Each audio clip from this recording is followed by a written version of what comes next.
Kamusta mga kaboxing? This is Boy Kalawang TV. So breaking news lang po tayo mga idol sa naganap na laban nila Gervonta Tank Davis at Frank Tagus Martin na ginanap sa Las Vegas, Nevada, USA kanina. So ang tema nga po mga idol na naging laban ng dalawang boksingero ina-outbox nga po ni Frank Martin itong si Gervonta Tank Davis sa bawat unang bahagi ng laban. Ngunit mga kaboxing, kahit ganun pa man po na nakakapagpatama ng magagandang kombinasyon na suntok itong si Frank Martin sa kanilang nagaganap na laban sa Las Vegas ni Gervonta Tank Davis kanina, patuloy pa rin po ang pressure na ginagawa ni Tank Davis dito kay Frank Martin.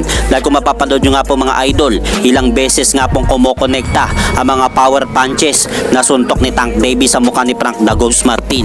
Mapapansin nga po natin dito mga idol, makailang ulit na gusto na nga pong tapusin ni Gervonta Tank Davis itong si Frank Tagus Martin sa round number 6. Ngunit talagang bilib nga po tayo dito mga kaboxing sa footwork ni Frank Martin dahil nakakaiwes pa po ito sa mga itinatapong solidong suntok ni Tank Davis. Ngunit mga idol, pagsapit nga po ng ikawalong bahagi ng laban, na corner nga po ni Gervonta Tank Davis si Frank Martin sa gilid ng lubid upang dito na nga po ipatama ni Gervonta Tank Davis ang solidong right hook.